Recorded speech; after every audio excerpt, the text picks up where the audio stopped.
শুভ দুপুর সবাইকে। আজকে হচ্ছে খুব পরিমাণ রোদ উঠছে, এজন্য সবার প্ল্যান হচ্ছে বড়ই মাখা খাবার। আমাদের হচ্ছে বড়ই গাছটা হচ্ছে আমাদের বাসার কাকার ছাদের উপর, কাকার ঘরের মধ্যে দিয়ে আমরা হচ্ছে ছাদে চলে গেলাম। এবার হচ্ছে হাত দিয়ে কিছু বড়ই হচ্ছে বেছে বেছে নিচ্ছি, কারণ হচ্ছে সব বড়ই পাকে নাই। এরপর হচ্ছে আমরা কয়েকজন মিলে কয়েকটা ছিঁড়তেছি, তো অনেকগুলা হয়ে গেছে বড়ই। তারপর হচ্ছে আমরা নিচে নাইমা চলে আসছি, আর যাওয়ার আগে হচ্ছে এই বড়িগুলা রাইখা গেছিলাম ঘরের। এটা হচ্ছে ভালো করে ধুয়ে নিয়ে এবার হচ্ছে আমরা হচ্ছে বড়ির বোটাগুলা পরিষ্কার করতেছিলাম, যেন খাওয়ার সময় সমস্যা না হয়। এই হচ্ছে আমাদের পরিষ্কার করা শেষ।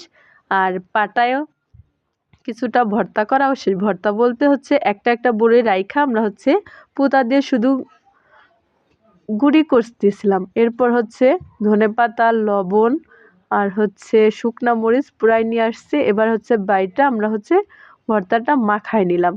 তো বেশি গুঁড়ো করি নাই, অনেকের গুঁড়ো করার কথা ছিল, কিন্তু বেশি গুঁড়ো করলে কেমন যেন একটা আঠালো ভাব হয়, এজন্য হচ্ছে আমরা এই নর্মাল গুঁড়োটাই করছি। এবার হচ্ছে মাখানোর পরে ভাগ করতেছি, মানে কয়েকজন হাতে খাচ্ছিলাম আর 5 জন হচ্ছে নাই, তাদের জন্য ভাগ করে রাখছি। টাটা।